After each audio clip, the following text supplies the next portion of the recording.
అయోధ్య రాముల వారిని తలుచుకోకుండా ఉండలేము. అలాగే అయోధ్య పూజా సామాగ్రి కూడా వాడకుండా ఉండలేము. అయోధ్య పూజా సామాగ్రి వాడండి, మీ పూజని పరిపూర్ణం చేసుకోండి. డీలర్షిప్, డిస్ట్రిబ్యూషన్, హోల్సేల్ కై సంప్రదించవలసిన నంబర్లు. గ్రామ స్థాయి పరిపాలనా విధానాన్ని రూపొందించాలన్న ఉద్దేశంతో చేసినటువంటి వ్యవస్థ ఈ మూడంచెల వ్యవస్థ తీసుకొచ్చారు.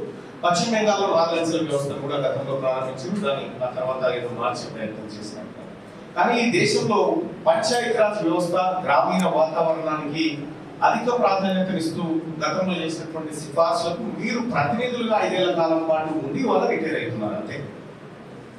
కాబట్టి ప్రతి వ్యవస్థలో వాడుకోదలుచుకుంటే అద్భుతాలు ఉంటాయి. మన ఒక ప్రాదేశిక సభ్యుడిగా ఏం చేయగలుగుతాం అధికారం కాదు. నీవు వాడదలుచుకుంటే ఆ పవర్ లో చాలా అంశాలు ఉంటాయి. ఆ పవర్ తెలుసుకోగలిగితే అనేకమైనటువంటి అద్భుతాలను సృష్టించవచ్చు వాడు. సో ఇప్పటి వరకు మీరు చేసినటువంటి కార్యక్రమాల ద్వారా మీకు తోచిన లేదంటే మీకు అందినటువంటి కార్యక్రమాలు చేసుకుంటూ పోయినా ఇప్పటి వరకు ఈ మండలానికి కృషి చేసినటువంటి మీరందరూ గౌరవ ఎంపీపీ గారు కానీ, వైస్ ఎంపీపీ గారు కానీ, అలాగే జిల్లా పరిషత్ వైస్ చైర్మన్ గారు కానీ, ఇక్కడ ఉన్నటువంటి ఎంపీటీసీ గారు మీ పరిధిలో మీరు ప్రజలకు ఇచ్చినటువంటి అనేకమైనటువంటి కార్యక్రమాల్లో పాల్గొని వాళ్ళు ఇచ్చిన ఓటు ద్వారా వాళ్ళకు ప్రతినిధిగా ఉండి వాళ్ళ సమస్యలు పరిష్కరించే ప్రయత్నం చేసినారు. మాక్సిమం చేయడానికి ప్రయత్నాలు కూడా చేసినారు. అందుకు మీ అందరికీ కృతజ్ఞతలు తెలియజేస్తూ ఇక నేను ప్రధానంగా పట్టభద్రుల ఎమ్మెల్సీ అంటే ఇక నాకు 34 అసెంబ్లీ నియోజకవర్గాలు ఉంటాయి. అంటే ఒక దాదాపు 30% తెలంగాణ నేను కవర్ చేయాల్సి ఉంటుంది పట్టభద్రుల ఎమ్మెల్సీ స్థానానికి. ప్రత్యేకంగా మండల పరిషత్ కార్యక్రమానికి మొదటిసారిగా వస్తా ఉన్నాను. నేను ఎక్కడికి పోయే టైం కూడా లేకుండా నాకు సరిపోతలేదు కూడా 24 గంటలు. సో ఇక్కడ ఈ కార్యక్రమానికి వచ్చినటువంటి నేపథ్యంలో మీతో కొన్ని విషయాలు షేర్ చేసుకోవాలనుకుంటున్నా. ఇది క్లాసు బోర్ అనుకోకుండా దయచేసి వినండి. ఎందుకు చెప్తా ఉందంటే నేను రాజకీయాల్లోకి వచ్చింది రాజకీయాలను నిర్మించడానికి అది కాదు, రాజకీయాలను కూల్చడానికి వచ్చినప్పుడు. దయచేసి మీరు అర్థం చేసుకోండి. ఎందుకు చెప్తా ఉన్నా ఈ మాట అంటే ప్రజలకు జవాబుదారీతనం పెరగాలి. ఒక రాజకీయ నాయకుడు వాళ్ళ ఓట్ల ద్వారా ఎన్నికైనటువంటి నాయకుడు ఖచ్చితంగా ఆ ప్రజలకు జవాబుదారీగా వ్యవహరించాలి. అది అధిక మోతాదులో ఉండాలి. అందుకోసమని నేను ఇటీవల కాలంలో ఇక్కడ ఛత్తీస్గఢ్ మాజీ ముఖ్యమంత్రి భూపేష్ బఘేల్ గారు నాకు మంచి మిత్రుడు. అలాగే ఇటు అశోక్ చవాన్ గారు మహారాష్ట్ర మాజీ ముఖ్యమంత్రి, ఆయన కూడా నాకు మంచి మిత్రుడు. ఆయనతో పాటు పంజాబ్ ఆ తర్వాత ఇంకా కొన్ని రాష్ట్రాల్లో కూడా నేను పర్యటించి ఈ రైట్ టు రీకాల్ సిస్టమ్ మీద రీసెర్చ్ చేయడం జరిగింది. నేను వాస్తవానికి ఇప్పుడు చాలా మంది ఏం చేస్తారో ఒక ఎమ్మెల్సీ గెలిచి అంటే ఏమైనా చేయొచ్చని నిరూపించాలనుకుంటున్నారు. అందుకోసమే నేను నా మండలం ప్రజలు నా మండల మద్దతు కోరడానికి ఇక్కడ రావడం జరిగింది. ఈ రైట్ టు రీకాల్ ఏంటి అని అంటే ఓటు ప్రజలు 5 సంవత్సరాల కాలానికి మనకి వేసినటువంటి ప్రజలకు నచ్చకపోతే 5 ఏళ్ల దాకా ఓపిక ఉండకుండా 2.5 సంవత్సరాలకి మన పదవిని లాక్కునేటువంటి హక్కు ప్రజలకు ఉండాలనేది ఈ రైట్ టు రీకాల్ సిస్టమ్. దానికోసం నేను ఒక ప్రైవేట్ బిల్లు రూపొందించాను. రేపు మండలి సమావేశాల ప్రైవేట్ బిల్లు కూడా ప్రవేశపెట్టబోతా ఉన్నాము. నాకు తెలుసు చాలా మంది ఎమ్మెల్సీలు మా ఎమ్మెల్యేలు దానికి మద్దతు ఇవ్వరు. ఎందుకంటే వాళ్ళ పదవులు పోవడానికి వాళ్ళే ఒక బిల్లును పాస్ చేసుకోవడం అనేది అసాధ్యం. కానీ ప్రజల్లో చైతన్యం వచ్చిన తర్వాత దాన్ని పాస్ చేసి తీరాల్సిందే. అది గౌరవ ముఖ్యమంత్రి రేవంత్ రెడ్డి గారితో నేను 1-2 రోజుల్లో భేటీ కాబోతా ఉన్నా. ఈ బిల్లు అంశాన్ని ఆయనతో చర్చించబోతా ఉన్నా. సో వాస్తవానికి కూడా ఆయన కూడా ఈ బిల్ పైన అవగాహన లేకుండే. గతంలో నేను ఒక ఇంటర్వ్యూలో అడిగినప్పుడు ఈ రైట్ టు రీకాల్ పైన మీరు ఏమైనా నిర్ణయం తీసుకుంటారంటే దాని గురించి నాకు ఇంకా తెలియదు, మనం తెలుసుకున్న తర్వాత మాట్లాడతాను చెప్పడం జరిగింది.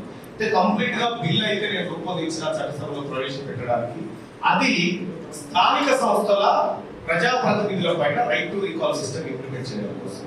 ప్రధానంగా నేను మధ్యప్రదేశ్ లో తిరుగుతున్నటువంటి సమయంలో మధ్యప్రదేశ్ లో గౌరవ ప్రిన్సిపల్ సెక్రటరీ ఫర్ ఇండస్ట్రీస్ ఉండే ఆయన నాకు మంచి మిత్రుడు.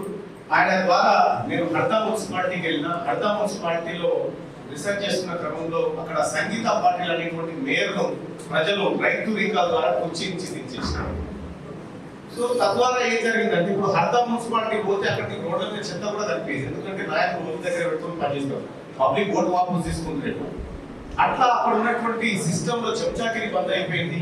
ఎవడు గులాంగిరి చేసినోడు ఉంటాడు, ఎవరు చేసినా ప్రజలకి రెస్పాన్సిబుల్ గా ప్రజల్ని సారా రెస్పెక్ట్ చేసేటువంటి పరిస్థితి వచ్చింది.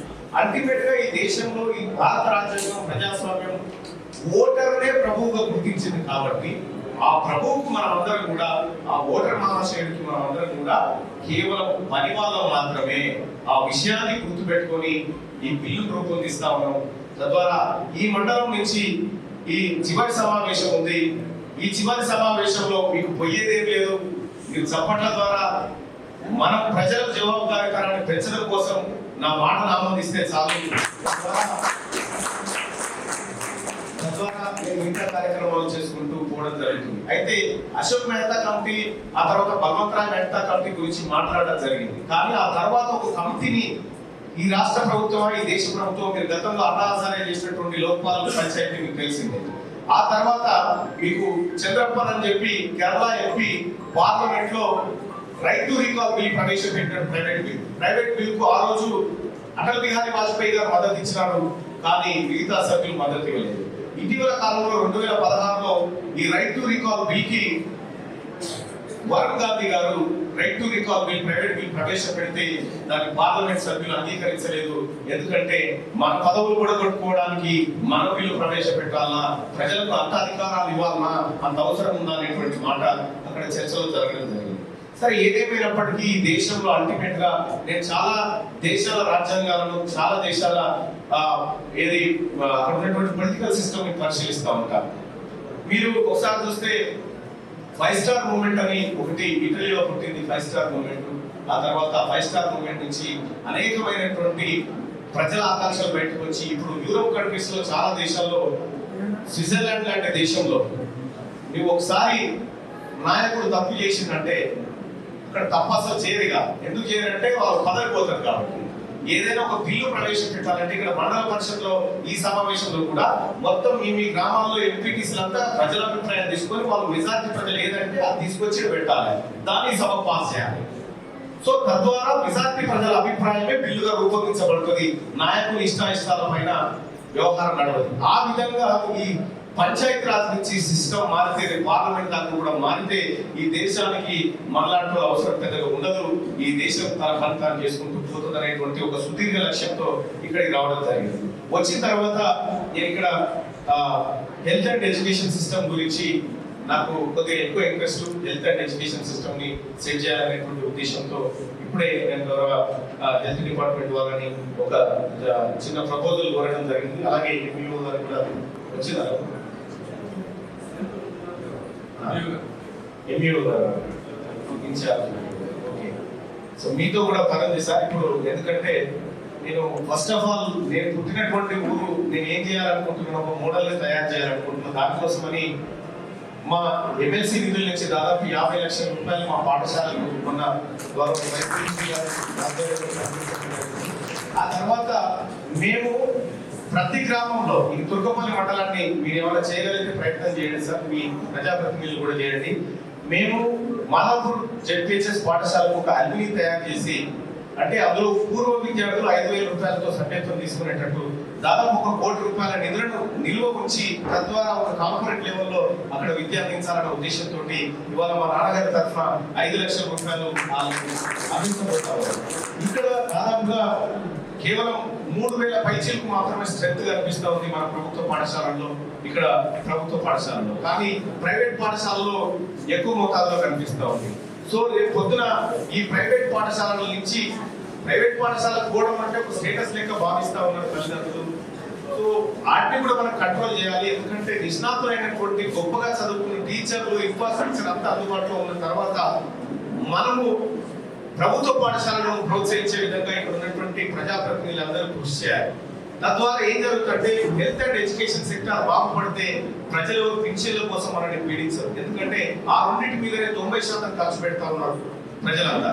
ఆ డబ్బులు కనుక వాళ్ళకి సేవ్ చేయగలిగితే మనము చాలా భవిష్యత్ తరాలకు ఒక మంచి మానవ వనరులు అందించిన వాళ్ళం అవుతాం. అందుకోసమని నేను రిక్వెస్ట్ చేస్తుంది మీ ప్రజాప్రతినిధులందరికీ, ఒక్కసారి మనం చదువుకున్న పాఠశాలను ఒక్కసారి ఆలోచించండి. పోయి మీ గ్రామంలో చదువుకున్న ఓల్డ్ స్టూడెంట్ ని గ్యాదర్ చేయండి.